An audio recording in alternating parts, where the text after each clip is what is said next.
Motsu watched this closely, and then suddenly jumped up from his place and flew at breakneck speed to help our hero. Grabbing Farrell by the shirt, he very quickly pulled him out of this abyss of ghosts. But some of them never let go of our hero. The man looked at all this very carefully and said that they now had material for armor. Motsu grabbed our hero very tightly and pressed on his chest with his free hand. The man removed his hand, the place where it had been lit up, and the ghosts greedily began to penetrate Farrell.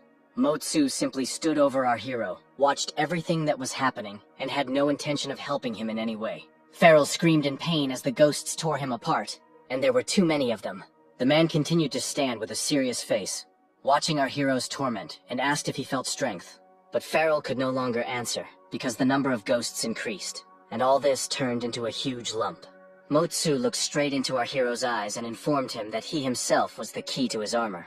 Farrell didn't understand what the man was telling him. He was exhausted and didn't know how to proceed.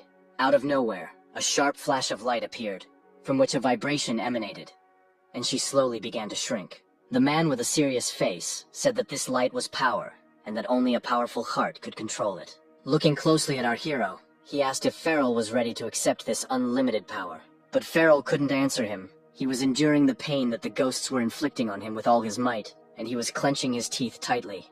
Our hero's face began to change. Half remained human, but the other half took on a creepy appearance. And Farrell began to doubt that the system had made the right choice and appointed him Satan, because he believed that there was no more shitty Satan than him. Our hero closed his eyes and images from his past appeared in his memory. He remembered how his beloved left him. Following this, he remembered the policeman's girlfriend and the fact that she considered him a murderer and a psychopath. Our hero did not notice how the light absorbed him, and he began to disappear, shrinking to a small dot. This point turned out to be his eye, but greatly modified, and light still emanated from it. After some time, the eye began to blink very slowly and eventually opened completely. A bright red light emanated from the eye, and Motsu watched everything that was happening very carefully, and was afraid that our hero would not cope. At that very moment, there was a loud crack, and the eye began to split into small pieces. From the broken eye, Farrell's hand emerged and rushed upward. This meant only one thing. Our hero was gaining strength. The eye began to stretch in all directions. It could not withstand what was happening inside it. And Farrell continued to crawl out of the eye, no matter what, but his body had changed. Our hero shouted that even though he was abandoned, he was not trash. And with these words, he tore his eye apart and was completely free. Motsu quickly jumped away from Farrell and said that only after complete despair does a person gain true strength. And our hero was just disappointed in life. And that is why he was chosen and appointed by Satan. Farrell appeared before Motsu in his full form. His skin was white, and the system reported that the Asura armor had been activated. The man looked at our hero and said that he looked exactly as described in the ancient texts. He looked more closely at Farrell and realized that something was bothering him, but he didn't yet understand what it was. Our hero looked at himself and said that he didn't care how it all worked. The most important thing was that he would not die in battle with his enemy. Farrell looked at Motsu and asked him not to go anywhere, as he still had a lot of questions. The man was not against answering them, because there were many useful things in hell that he had studied and that he knew about. But our hero decided to ask questions later, because now he needed to finish what he started. So he ordered the system to bring him back, and immediately the parallel world he was in now split into pieces. Our hero landed in the spot where he was before he died from a shot to the head from Neil's pistol. The gun was also pointed at him, and the policewoman slowly pulled the trigger. The situation repeated itself. A shot rang out that should have killed Farrell by hitting him in the head. But now our hero was different, and he had a necklace of the eyes of the ghosts that had possessed him around his neck. These eyes began to look around, assessing the situation, and now no enemy or danger will go unnoticed. The bullet was flying towards Farrell very fast, and it seemed like it was about to enter his head again, and he would die again. But this time, everything was completely different, because our hero became stronger, so he stopped the bullet by grabbing it. Luban was stunned when he saw this. He realized that Farrell's appearance had changed, his hands had changed, and a necklace of eyes had appeared on his neck. But our hero told his enemy that it was too early for him to be surprised, because this was not all he was capable of. With a sharp movement of his hand, he grabbed the puppet ghost that was wrapped around the policeman's girlfriend and tore it apart. After the ghost left her body, Neil lost consciousness and began to fall to the ground. But our hero managed to pick her up in his arms, looked at the girl, and said that maybe she couldn't hear him, but he wanted her to know that he wasn't crazy. After that, he sat her down on the ground and made sure that she was safe, and that nothing was threatening her anymore. The man in the kimono didn't understand how it was possible that the boy, who couldn't even dodge a normal attack, had become so much stronger. At this moment, Farrell very quickly moved to Zoe, who was lying on the ground and was completely exhausted. He brought his hand to her. It illuminated the girl with light and breathed life force into her. Zoe opened her eyes and looked at the renewed Farrell, and he only smiled back at her and thanked her for her help. After that, our hero left the girl alone and decided to help the hungry ghost, so he ended up near him. Farrell touched him and informed him that he had come to rely on them, but now it was his turn to fight their enemy. The man in the kimono was irritated that our hero was stalling for time and chatting too much, so he decided to act first. He stood on the railing, began waving his arms, and puppet ghosts flew out of his sleeve and headed towards Farrell. But the necklace of eyes moved and began to look around, seeing every ghost and every movement of Luban. Our hero had no trouble repelling all the attacks of the puppet ghosts that were flying at him. Grabbing the last one, he squeezed it in his hand with all his might, and chuckled at the fact that his enemy was repeating himself in his actions. The puppet ghosts had completely disappeared, leaving only crumbs of them, and Farrell reported that in addition to the malice, there were now hundreds of hungry souls in his body. Luban has been manipulating souls to do evil, but it's time to put an end to it all. Our hero very quickly found himself behind his enemy and said that now he would feel all the anger and malice of the ghosts that were now inside him. Farrell leaned towards Luban's ear and asked him how he felt now and if he was afraid of him. But the man in the kimono only became more angry and said that he was not going to give up. Our hero, with a sharp movement, grabbed his enemy by the hand and pressing on it, broke it in half. Luban clearly did not expect such a turn of events. He froze in horror and did not immediately understand what had happened to him. The arm was hanging, it was broken in the middle, and it would now take too long to heal. Enraged and thinking of nothing but revenge, the man tried to hit Farrell, but he deftly jumped away from him. Luban chuckled and informed our hero that he was convinced that he had become stronger, but he also had an ace up his sleeve. With his healthy hand, he made a combination of fingers. A bright light came on, and another ghost appeared. This ghost went down the building, rose back up, but not alone. He wrapped himself around Christine and lifted her up. Luban revived the rest of the police officers and said that even without one arm, he still had the strength to defeat Farrell. But our hero destroyed the puppet ghosts that were inside the employees, and the men fell to the ground unconscious. The man in the kimono jumped down from the railing holding the ghost with his good arm, which wrapped itself around her. He was very angry. Christine was at his mercy, and it was impossible to predict his next actions. His eyes were filled with rage, and he said that up until now, he had only been assessing Farrell's strength. Luban grinned and said that our hero had no idea what he was about to face. The puppet ghost squeezed his hand tighter, and the man's face changed dramatically, and his eyes became even more furious. Then something began to happen that horrified our hero, because at the same time the ghost began to squeeze Christine tighter. The man in the kimono made a beastly sound, and feeling his advantage, he continued to act. Christine rose even higher. The ghost wrapped itself around her more and more tightly, and it seemed that it was about to crush her. Little by little, the girl's body began to crack, and it became clear to Farrell that his enemy would not leave her alive. Luban turned to our hero and reported that the number of souls he had tamed was much greater than it might have initially seemed. Farrell looked at him in bewilderment and said that he thought it all seemed childish. But the man in the kimono was not going to retreat. He took a few steps back and continued his speech. Luban said that young people always show off as soon as they learn a new trick, but when they encounter him and his power, they all run away in fear. So Farrell needs to prove that he is stronger than him, and this can only be done by winning. Our hero stood and looked at his enemy, not understanding why he was doing all this, and why he was boasting that he was invincible. But Luban was not going to shut up. He smirked that Farrell was still inactive, even though his girlfriend's life was coming to an end. Our hero raised his eyes and looked at his neighbor. He understood that something irreparable would soon happen to her. The snake wrapped itself around her body more and more tightly. She was already on the verge of death. But he did not know how to act in this situation. Looking down at his enemy, our hero could no longer just stand there and watch everything that was happening. He gathered all his anger, put it into his fist, and swung it, ready to hit the man.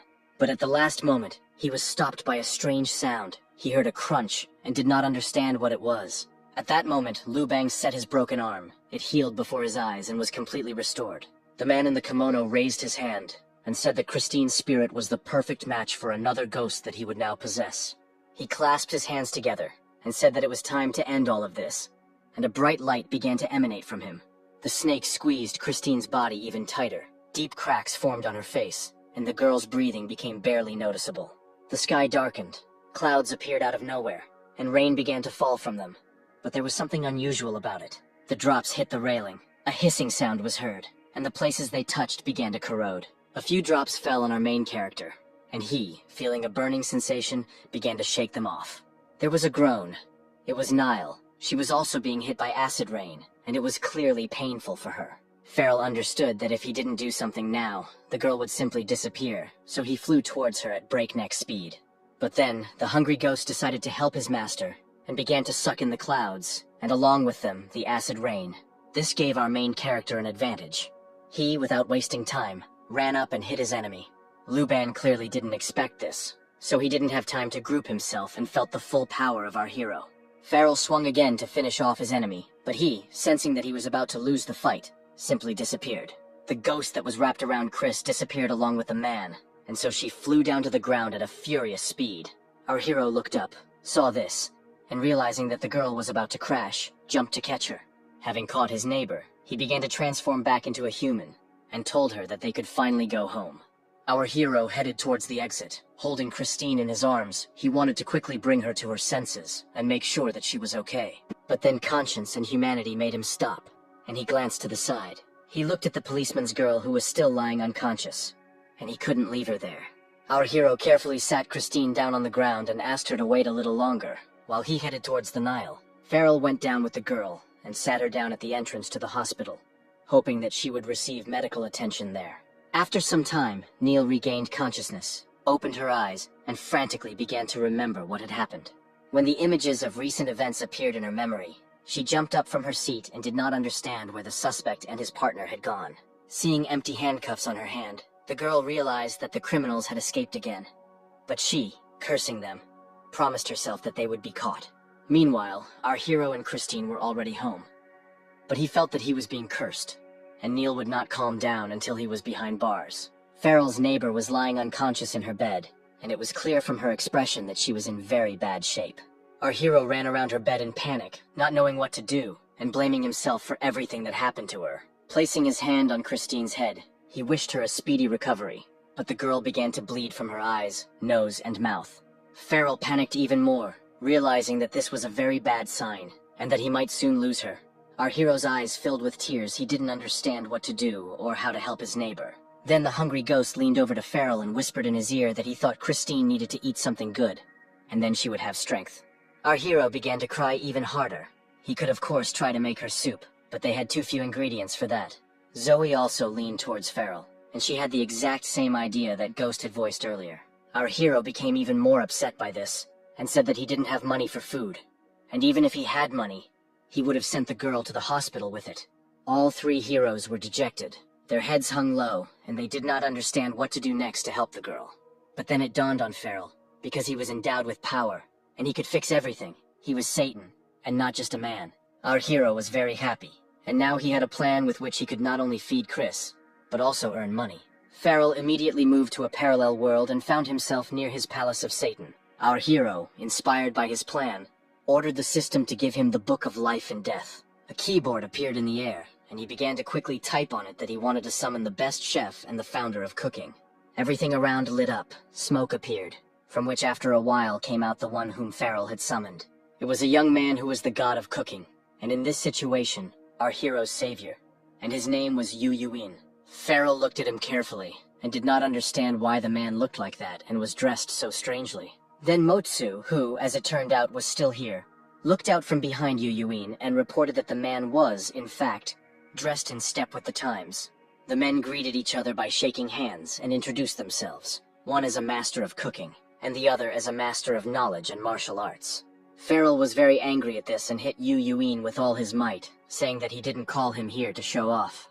The culinary master did not expect this, and when he came to his senses he tried to find out what he had done. But our hero understood that his time was limited, and Chris could get worse, so he hit the man again. Farrell yelled at him to do him a favor and looked at his apron and the writing on it. The apron said that Yu Yuin was the best cook, but he said that 3,000 years had passed and he had not practiced at all. Motsu watched all this with interest, and when he heard that the cook needed help, he immediately took action.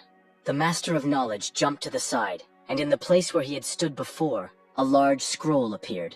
This scroll began to unroll at a furious speed, and on its pages, there were many recipes from all over the world. The scroll was wrapped around the cook, and he looked at the pictures with great surprise, studying what was written. Yu Yuin thought about it, and said that cooking had changed so much in 3,000 years that he needed time to study it.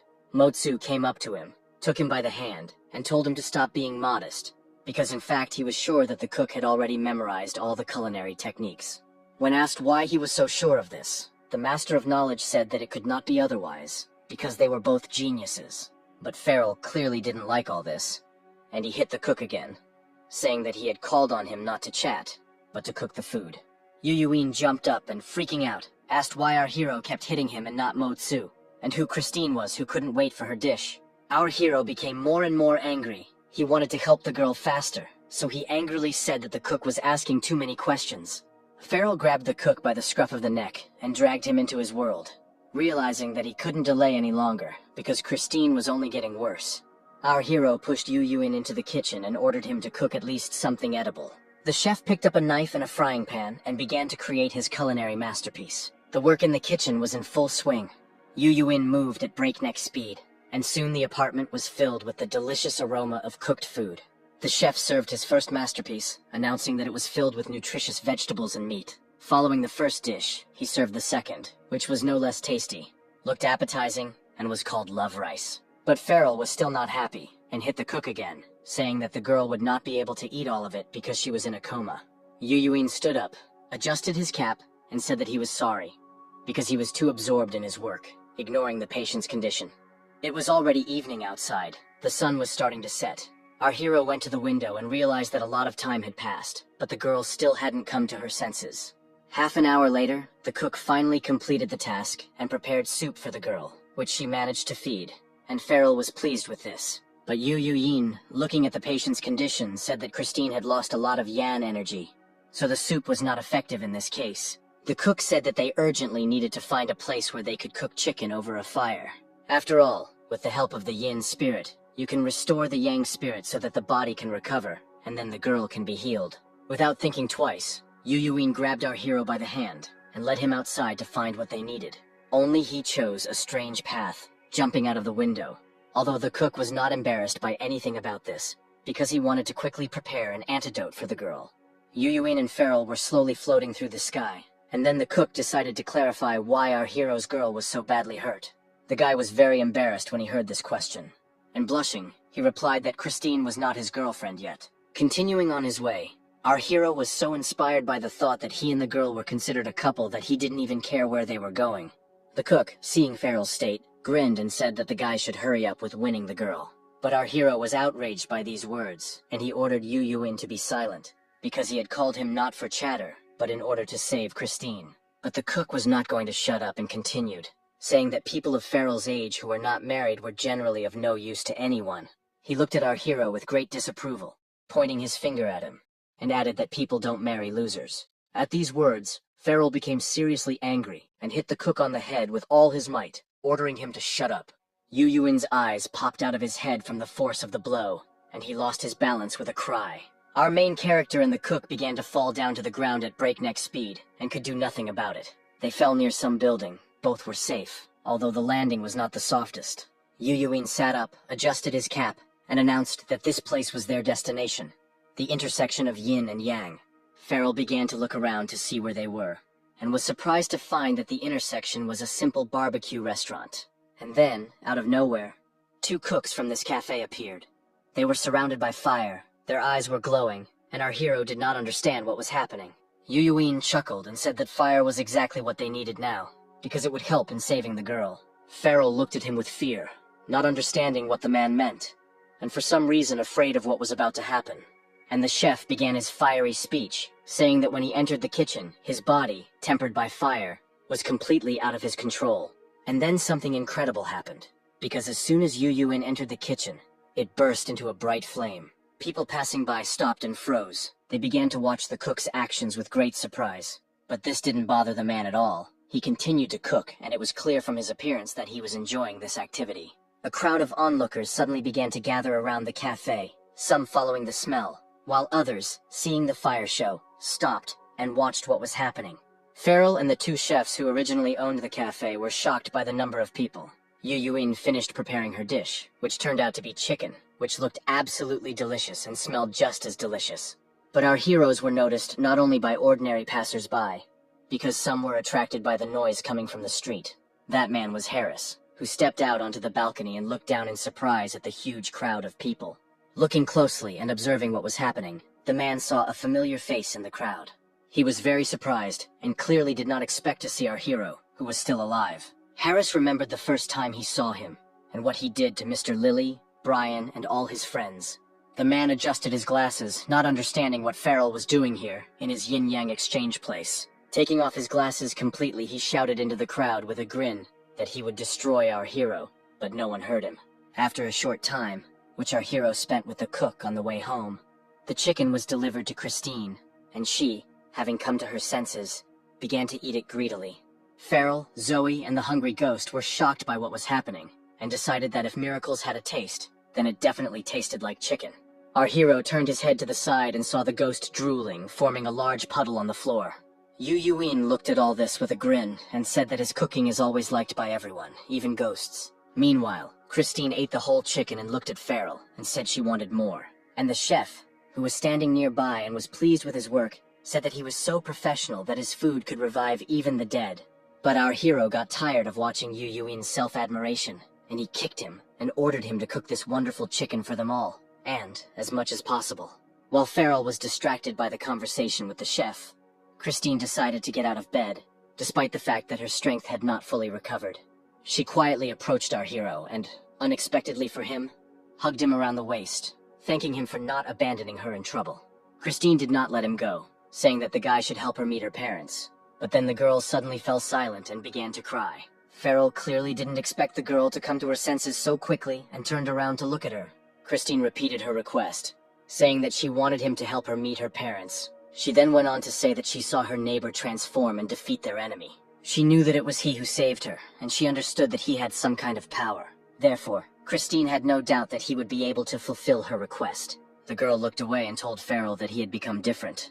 And our hero, stroking her head, said that he was exactly the same as he was before. But Christine, clinging to him tighter, said that she knew about his power and wanted to possess it too. Farrell looked the girl in the eyes and said with confidence in his voice that this was not a force, and he just sometimes saw spirits. After these words, Christine began to cry even more, saying that she just wanted to see her parents, even in spirit form. The girl was still exhausted, so she slowly sat down on the chair.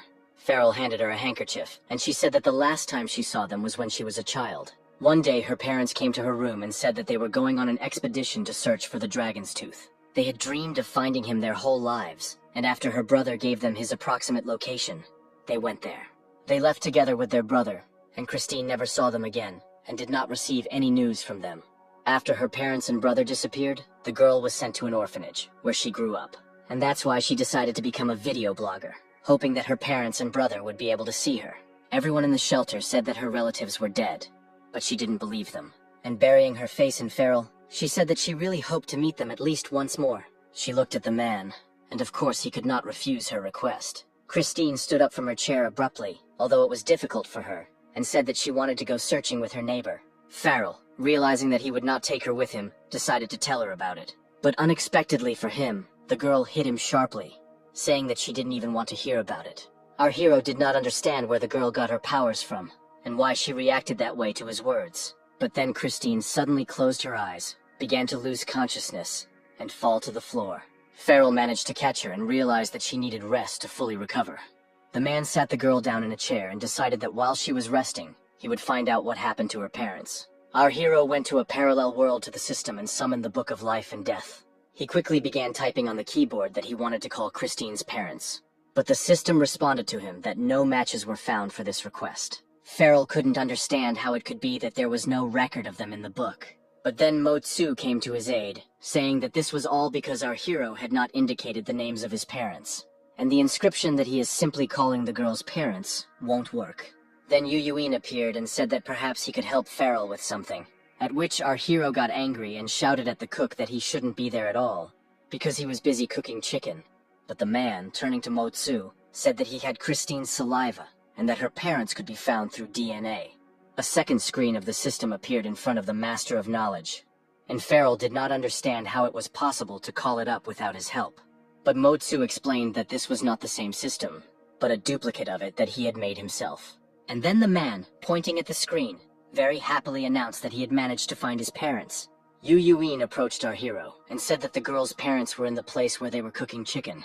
Farrell didn't understand why they needed to go to that place again, but Motsu promised to explain everything. The thing is that in this era, there are still people who practice yin-yang transformation, even though it is prohibited. The cook and our hero turned to the man and asked in surprise why this was banned, since it was a fusion of 5 elements. The master said that the yin-yang transformation makes the strong even stronger, because all points of the human body are connected together. The sick become healthy, and with the help of this enormous power, the dead can be brought back to life. Farrell thought about it and said that it was the same as the Book of Life and Death. And then Motsu smiled and said that he wanted to try to make a fake book. A cloud of dust appeared and the master began his work.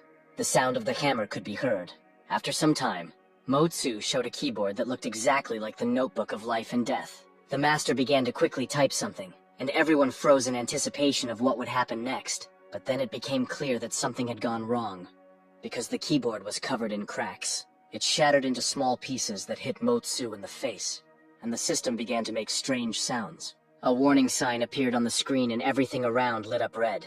Our heroes did not expect this, and with fear in their eyes they began to watch what was happening.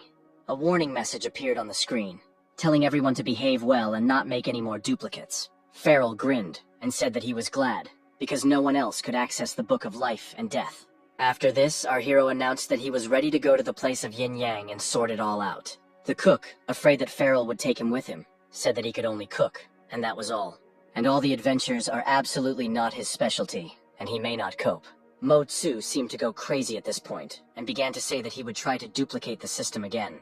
But Farrell didn't care about them anymore. He decided to go there with Zoe and the Hungry Ghost to find the girl's parents. And so our hero, having gathered his friends, went in search of what was so important to Christine. Having passed through the portal, they found themselves at the building of the very cafe where they had recently been roasting chicken. Farrell doubted that he would find the girl's parents, and did not understand where exactly to look for them. Seeing the iron door, our hero thought that perhaps that was where they needed to go. Without thinking twice, he opened the doors and very carefully entered the room. There turned out to be a completely ordinary warehouse where food was stored. But the Hungry Ghost seemed to have smelled something and went looking for it. Farrell and Zoe realized that it looked like what they were looking for was inside this warehouse. And then the door they entered slammed shut with a bang, and our hero headed towards it. Fearing it was a trap, Farrell pulled the handle and hoped he was wrong. But the door did not give in to him. It seemed to be closed from that side. He tugged at it with all his human strength, but it still wouldn't budge. Our hero was very upset and angry by this fact, so without thinking twice he began to transform. But even when he used his inhuman strength, the door remained closed.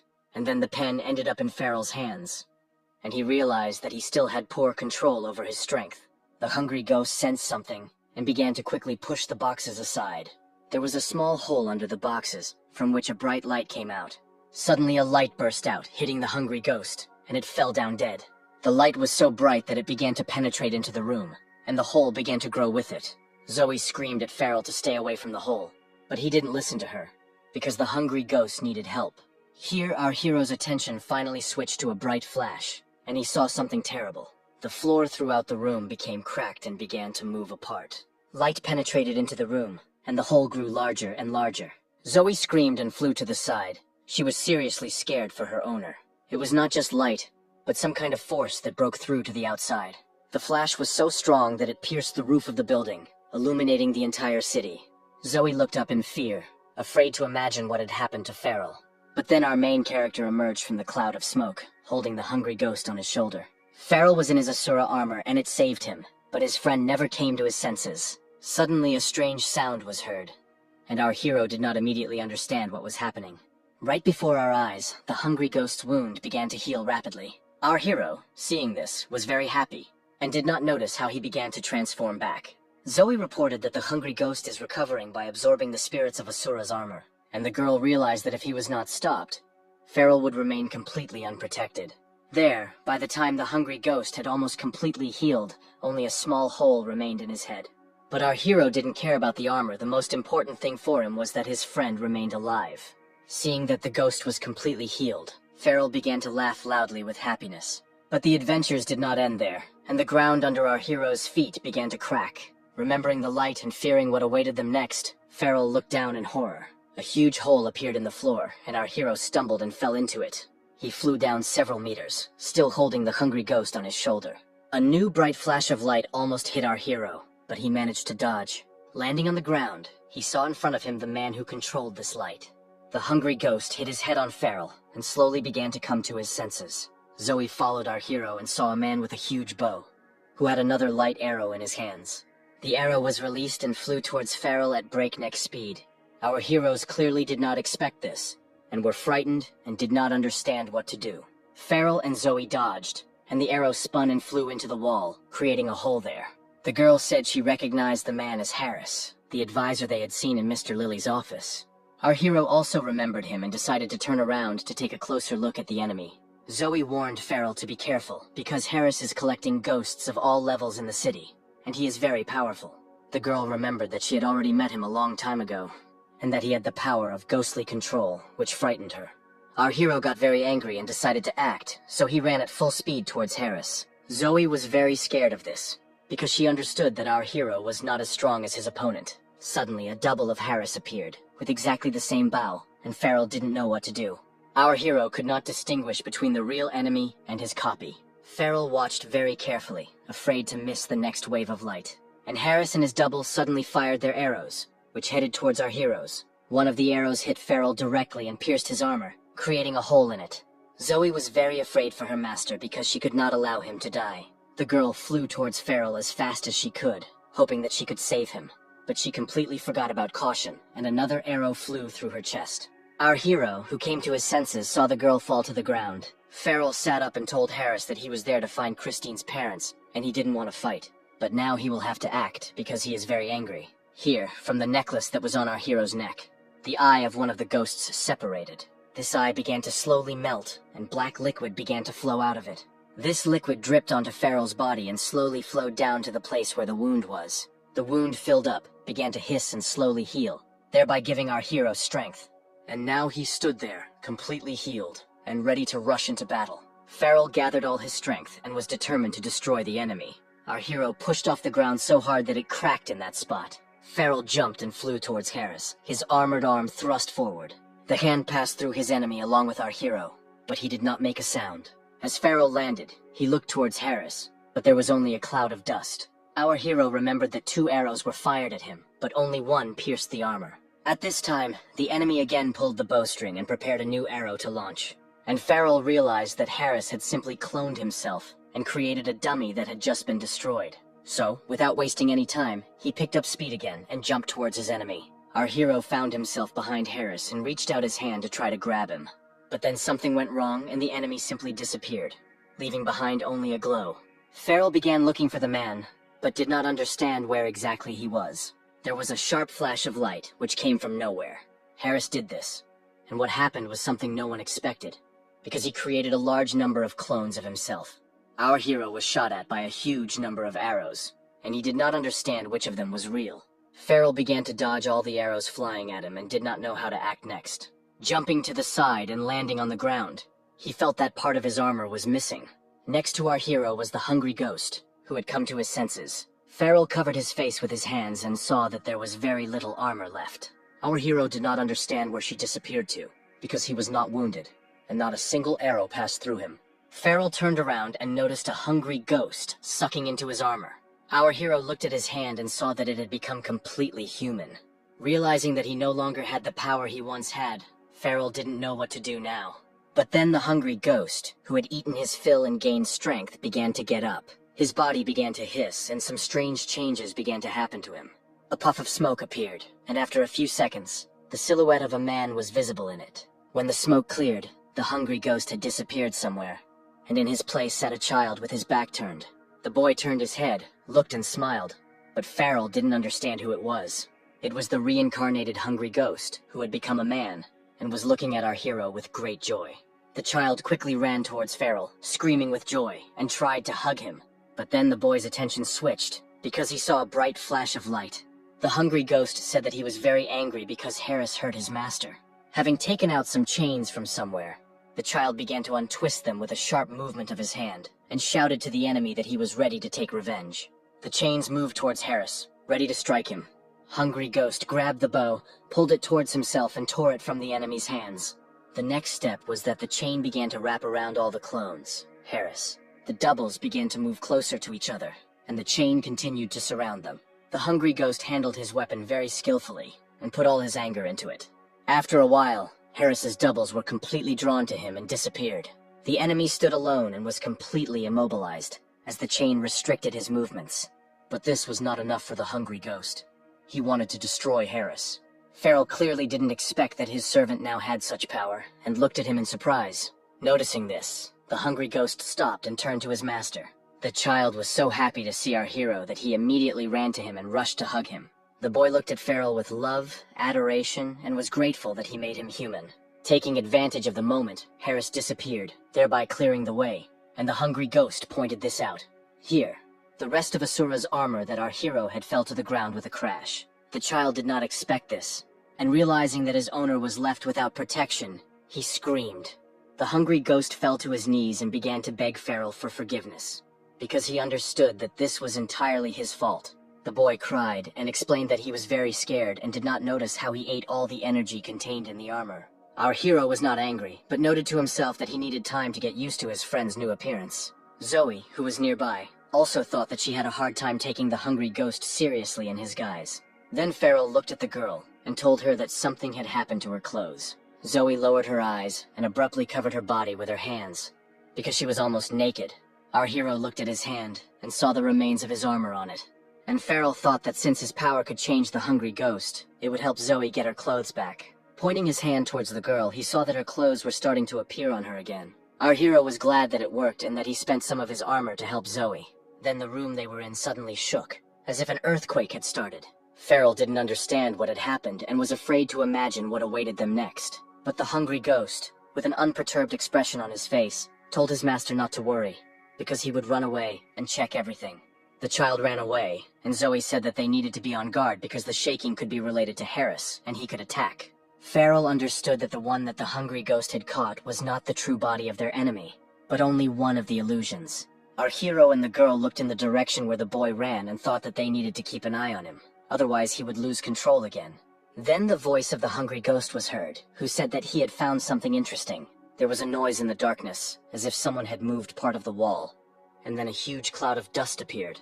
Then the Hungry Ghost looked out and called loudly to his friends, telling them to come to him quickly. Farrell and Zoe walked down the corridor and entered some small room. In this room, our hero saw two tormented ghosts, who repeated the same female name. Farrell immediately discovered two skeletons of these ghosts, and it was not difficult for him to guess that they were Christine's parents. Our hero looked very carefully and asked the couple if they were the girl's parents. One of the ghosts turned around and asked if he really knew their daughter, and if so, he asked him to tell her that they would not be returning. Farrell did not understand the man's strange behavior and looked at him in bewilderment. The second ghost of a woman began to calm the man, saying that their daughter had most likely grown up long ago and was doing well. After all, Christine has always been a smart girl, and her mother believes that she lives a happy life. But the man still couldn't calm down. And pushing his wife away, he said that he didn't believe that their daughter was living well without them. The couple started arguing, shouting at each other, and our hero did not understand how to act in this situation. Farrell tried to get the girl's parents' attention, but they shouted at him. Our hero turned to his friends, telling them not to tell about what happened to Chris. But the girl's father heard this phrase and realized that his daughter was in danger. The man grabbed his wife and shouted at her that their daughter was in some kind of trouble. But the girl's mother didn't believe it, and pointing her finger at our hero, suggested that she find out all the details from him. The father began to shout at our heroes, demanding that they tell him where their daughter was and what happened to her. The Hungry Ghost noticed a strange chain that was attached to the head of the girl's parents and would not let them go. The child decided to remove them from the ghosts so that they would become free. But as soon as the boy touched them, something green, like ivy, began to crawl out of the wall to which they were attached. The plant captured Christine's mother. She fell down, groaning in pain, and Farrell didn't know how to help her. The Hungry Ghost felt guilty about what was happening, and then the flower captured the girl's father. Zoe looked at all this with great surprise, and said that she was seeing something like this for the first time. Our hero ran up to Christine's father and asked him not to move, saying that he would help. But the man shouted that no one should touch the flower, because they would not be able to help, and no one would escape from the tooth of the true dragon. Farrell remembered that Christine had told him that her parents had disappeared, just when they had gone looking for the plant.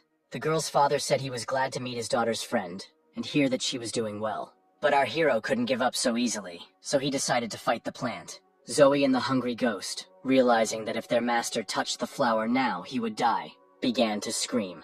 The girl grabbed Farrell by the hand and pulled him aside, and the boy took out his chain and began to cut the plant with it. But the chain, alas, couldn't cope, and the flower still grew very quickly throughout the room.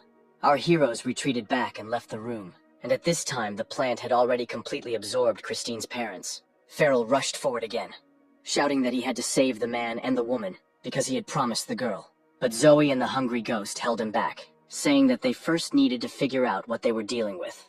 Our hero was very angry at his subordinates, and shouted that he was Satan, and it was up to him to decide who would live and who would die. Farrell decided to save Christine's parents, so he turned to the system and ordered it to give him the Book of Life and Death. Our hero ordered to revive the girl's parents and tell him all the information about the dragon's tooth. The screen displayed messages that the request was rejected, and the system in the book would not be able to help Farrell this time. Our hero got really angry, and so without thinking twice, he hit the screen with his fist as hard as he could. Then everything suddenly began to change, and the parallel world began to slowly disappear. The system threw Farrell back into the real world, and he did not understand why this happened. But there was no time to think, because the wall cracked and a plant burst out of its cracks. It is unclear where people appeared from who said that our hero broke the seal, caused a pogrom, and will now answer for it. One of the men, shaking his fists and cracking his fingers, said that since they had been discovered, they were ready to accept the fight. And the sorcerer next to him grinned and said that this was exactly what he was waiting for. Immediately the man touched the ground, and the places where his hands had been lit up with a bright light. From this light came another man and woman who greeted our heroes. The light was very bright, so Farrell and his team could not see the faces of their enemies. Our hero realized that this light was attracting them to the company of strangers, and this attraction was so strong that it was impossible to resist it. The water in the building's pipes began to hum very loudly, and the walls around them became covered with cracks. The equipment was old and seemed about to explode. The light disappeared, and our heroes realized that they found themselves in some ancient building. One of the men reported that they had entered an underground city that was built in the 19th century. Farrell turned to him and asked who he was and why they were all here. To this, the stranger replied that they had all been urgently summoned by their superiors, as a powerful enemy had appeared. And this enemy was our hero, because he defeated several strong people from their team. The man said that their Group X was currently holding a meeting at the main office. Their leader was very furious that the seal protecting the dungeon was broken by Farrell. Harris was very surprised to learn that our hero managed to break it. The leader shouted that information about the underground city and the dragon's tooth must not be allowed to become known to anyone else. But the advisor muttered that his superiors could do whatever they wanted. But this place did not belong to them alone. Harris walked over to the window and looked out, thinking that the boss didn't understand anything about their business, but he was still useful to him. The man, having finished his story, said that he was sent here to destroy our hero and prevent information from leaking. After that, he created several of his illusions, and they all headed towards Farrell at breakneck speed. The man hit our hero in the stomach, and he flew to the side from the force of the blow. Since Farrell's Asura armor was lost, he fell and lost consciousness for a while. The hungry ghost ran up to his master, who came to his senses and began spitting blood. The boy became angry and, shouting that he would avenge his master, took out his chain, but she simply passed by the enemy without touching him or causing him pain. Zoe screamed that this was not their real enemy, but just a mirage. And then a real man appeared behind the hungry ghost, and he was very serious. The enemy hit the boy with all his might, and he, not expecting it, flew to the side. The chain began to wrap around the old pipes, and they began to hum even louder. The hungry ghost landed deftly on the ground, realizing that he had underestimated the man, who turned out to be strong. Farrell understood that the boy would not retreat and would fight to the last. Therefore, our hero, having decided for himself that he could not let his ward down, gathered the last remnants of his armor. The enemy saw Farrell's hand begin to change, and he realized that this was the very force that had destroyed the seal. So he immediately switched to our hero and headed towards him, saying that he had to stop this force. Here the hungry ghost, with a sharp movement of his hand, pulled off his skull-shaped hairpin. She turned into a sword, and the boy said that he was furious because his master was constantly being hurt, and he was ready to take revenge. Farrell didn't notice the enemy flying towards him, about to attack him. But the hungry ghost saw all this perfectly well and jumped towards our hero. The boy's sword sank into the ground near its owner, preventing the enemy from getting close to him. This time gave our hero an advantage. He gathered the rest of his strength and half reincarnated. The hungry ghost stood motionless, and a light emanated from the sword which surrounded Farrell, creating a kind of armor. The enemy looked sarcastically at our heroes and said that this would not stop him. The man created his clones again and they united into a pointed shield. But the hungry ghost was so angry and confident that this did not frighten him. The boy took the handle, pulled it down very hard, and the sword bent. Then the child climbed onto his weapon and began to shout that he had already seen all these tricks from his colleague, and they did not impress him. The hungry ghost pushed off the sword, and holding the chain in his hand, flew towards his enemy. The boy began to spin around and prepare to attack the man. He shouted that no matter what shield his enemy had, he would not be able to stop him. The sword flew through the enemy, piercing his chest, and he screamed in pain. But the man's wound immediately lit up with a bright light and began to heal. The sword fell to the ground with a crash, and the enemy looked at it in bewilderment. Farrell, Hungry Ghost, and Zoe looked at the man in great surprise, not understanding why he was still alive. The girl noticed that their enemy's skill was different, and he was using some kind of trick with refraction of light rays. Zoe knew she was missing something important, but she couldn't figure out what it was. Our hero looked at his armor and noticed that it had started to disappear again. The girl said that Farrell needs to check his armor with the eyes of yin-yang, but our hero did not understand what she meant, and simply began to examine himself. After thinking about it, he guessed what the girl was talking about and turned on his vision. Farrell saw that someone was pulling out Asura's armor and feeding on his power. And this time, the hungry ghost had nothing to do with it, because it was clear where the tracks led. The armor slowly moved away somewhere behind the door, where a bright red light was burning. Zoe found it suspicious that the master was losing his power, and their enemy had developed an inexplicable light armor. Our hero told her that everything seemed strange to him ever since he met Chris's parents. And then the girl realized that the whole point was that this was a place where yin-yang energy merged. Zoe explained that her master's power was dependent on spirits whose energy was yang, and this place seemed to be sucking that energy out. So the girl turned to Farrell and said that it would be better for him not to use his power here. But our hero did not understand why, and how he could defeat the enemies without armor. Zoe realized that this was all a trap, because the enemies on the other side of the door clearly hoped that Farrell would use his power. And while he's fighting here, they'll take advantage of this to absorb Asura's armor. A man heard our hero's conversations and turned around, realizing that the plan to absorb the power could fail. He took a running start, started creating mirages again, and headed towards Farrell. But the hungry ghost was on guard, so he swung his chain again and said that he would not allow his master to be harmed anymore. The boy said that he would deal with the man himself, and his friends could go further. The enemy began to break the chains, saying that he would first deal with the child, and then move on to Zoe and Farrell. But the hungry ghost's face changed. His eyes lit up with anger, and he promised to finish off the man first. The enemy turned around, looked at the guy, and said that he would regret his words. Suddenly, the man's muscles began to grow at an incredible rate, and he increased in size. The t-shirt he was wearing burst and only shreds remained. The man cloned himself again, and had an equally strong double. The hungry ghost looked at all this, not understanding what to do next. Meanwhile, the enemy was already heading towards the guy, and looked very frightening. The man knocked the hungry ghost off its feet, causing it to fly up and fly off to the side. And the enemy turned around and, seeing that Zoe and Farrell had disappeared into the tunnel, calmed down, as he realized that their trap had worked. In another room, people much scarier than those they had met before were already waiting for our heroes. Farrell and Zoe walked through the tunnel and felt like they had taken a wrong turn. There was a dead end ahead, and our hero was getting weaker with every second, because he no longer used armor. Farrell looked at the pipes and columns that were in the tunnel, but he didn't understand what to do next. Remembering the plan of the dungeon, which he accidentally saw, our hero understood that the door they entered was the right one.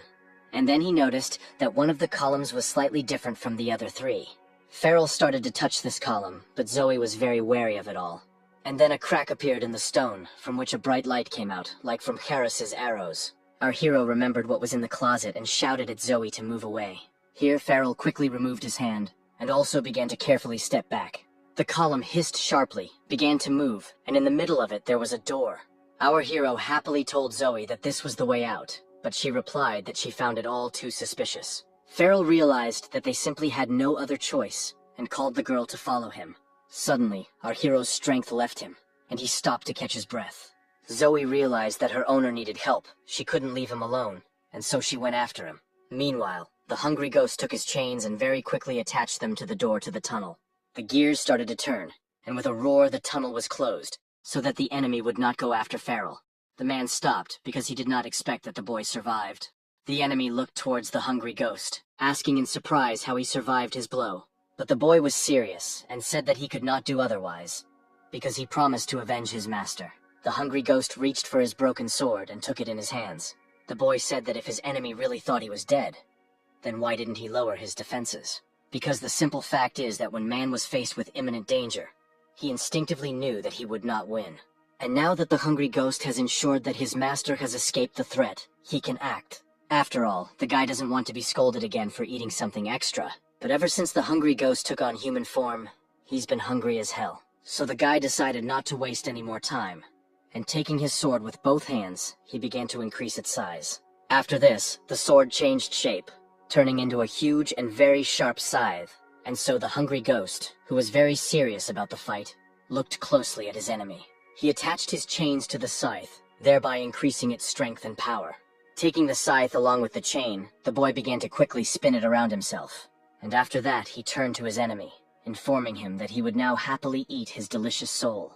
To which the man increased in size again, and said that he would tear the hungry ghost apart. The boy began to laugh loudly, because he was glad that his enemy did not retreat. He swung his scythe sharply, and announced that they were in for a tough fight. The hungry ghost grinned and promised his enemy that he would be killed today.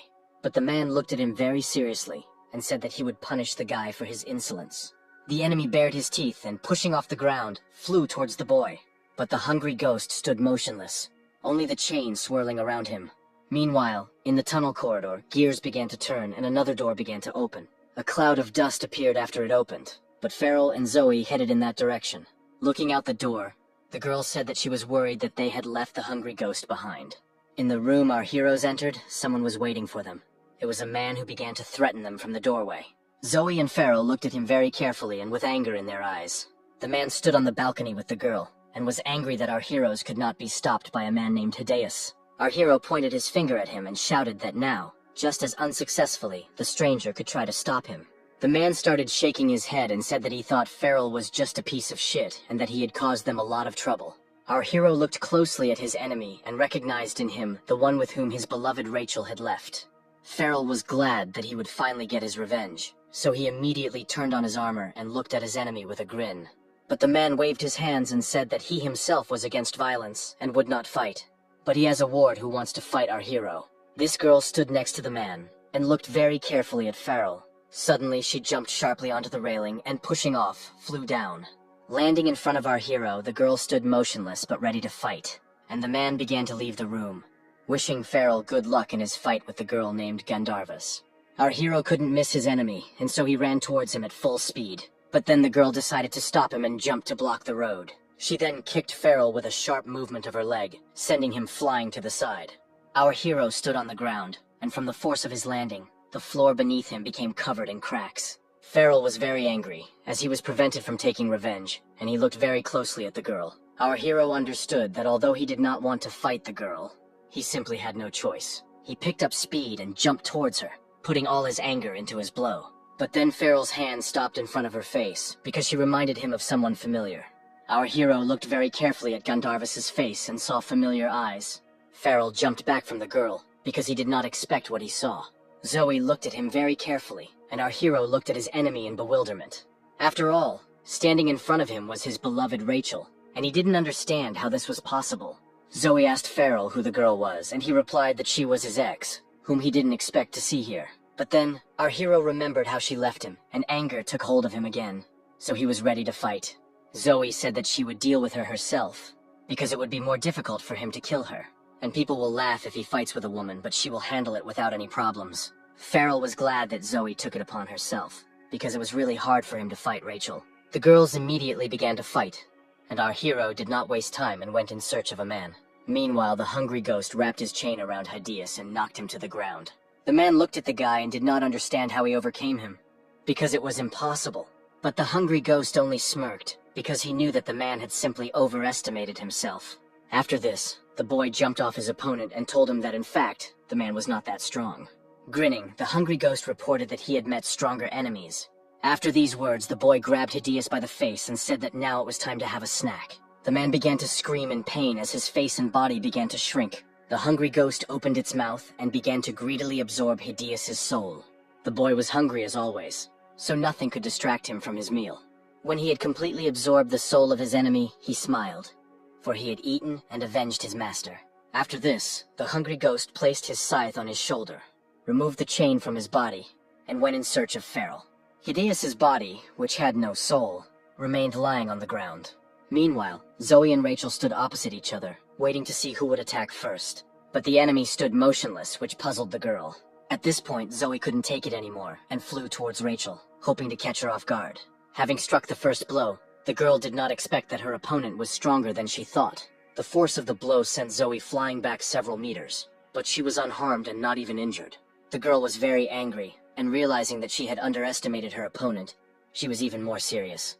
Zoe understood that by killing the girl, she would avenge the pain that Rachel brought to her master, and this was very important to her. Suddenly, the enemy sat down on the ground and burst into flames, which was completely unexpected. Zoe looked at this very carefully, and was glad that her enemy was defeated. The girl decided to leave the enemy and quickly go to her master. But then someone called Zoe by name, and the voice seemed painfully familiar to her. Turning around, she saw a girl's hand reaching out to her from the fire.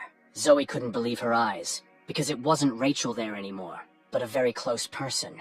The girl's sister, named Zixi, was burning in the fire, and she was reaching out her hands to her. Zoe couldn't believe it, and as she flew closer to her, she heard cries for help. The girl put her sister on her lap and did not understand how she ended up there and what happened to her. Zixi cried in pain and despair, and said that she was very glad to see Zoe. But then the sister's face suddenly changed, and she again became Rachel, who looked at the girl with a grin. Zoe clearly didn't expect this and silently looked at her in great surprise. Rachel, with a sharp movement of her hand, pierced the girl's chest through and through. Zoe released her claws in pain and hit her enemy very hard. Rachel flew back several meters from the blow, but didn't even scream. Zoe looked at the girl and asked her in bewilderment who she was. But she simply said with an unperturbed look that she herself did not know. She may be Pharella's ex, or she may be Zoe's twin sister, but her current name is Gandharva's. And with these words, the girl took out a fan with sharp peaks from her pocket and opened it. Zoe looked down, needing to switch off the image of her sister and get it out of her head. After that, she raised her eyes and looked at her enemy, who said that the girl would die in agony. And the two of them, accelerating at full speed, flew at each other. Meanwhile, Farrell went in search of the man who had hidden from him, but he saw not him, but Harris, who was standing opposite some flasks of water, in which the bodies of girls were floating. The advisor grinned and told our hero that he was glad to see him again. To this, Farrell said that he did not expect that the search for Christine's parents would cause so many problems. Here on the floor, some very strange drawing appeared, reminiscent of a pentagram. Harris turned to our hero and asked him, with a serious expression, if he regretted being here. But Farrell, approaching one of the flasks with the body, said that, on the contrary, he was very glad that he was here. Closing his eyes, he reported that he felt there were many suffering souls in this place. He heard them screaming in pain and loudly begging to be let go. Our hero saw them clearly and did not understand how to help them all. They were all being used for something terrible, and Farrell was desperate to find out what. Our hero was very angry, and looking at Harris, he shouted that all these souls needed to be released. Then the sorcerer appeared from somewhere and laughed loudly at Farrell's words. Some symbols began to glow under our hero, and he realized that it was a trap. Farrell was shocked, because he had never seen such signs before, and did not know what to expect. In horror, he tried to get out of this circle, but he could not do it, and the sorcerer only became angry about this, and with irritation he increased the power of the drawing. Our hero fell to the ground and immediately tried to get up, but all attempts were unsuccessful. Harris laughed at the sight of it all and said Farrell might not have to fight. After all, they are at the intersection of yin and yang, and all the actions of our hero are useless. Harris began to absorb Farrell's power, and our hero screamed in pain from the pain he was experiencing. The large pentagram that was on the floor began to glow even more strongly and brightly. The old man said it wouldn't take long, but Farrell knew he wouldn't give up that easily. At this time, Zoe and Gandharvas fought to the death, but their strength was equal. The girl stepped back and smirked, because she understood that they were not fighting at full strength. But she got tired of it, so she looked at Zoe very carefully, and started to act. Gandharvas changed her face again to Zixi, and began to beg her sister not to kill her. But Zoe couldn't look at it, so she looked down. But a second later, she was already flying towards the enemy, screaming for her to stop using her sister's face and speaking with her voice. Gandharvas managed to protect herself by covering her face with her fan, and was glad that she had angered Zoe so much. The girl smirked and said that despite all her strength, her opponent was weaker. After that, she kicked Zoe with a sharp movement of her leg and she flew back several meters. Gandharvas threw her fan up and it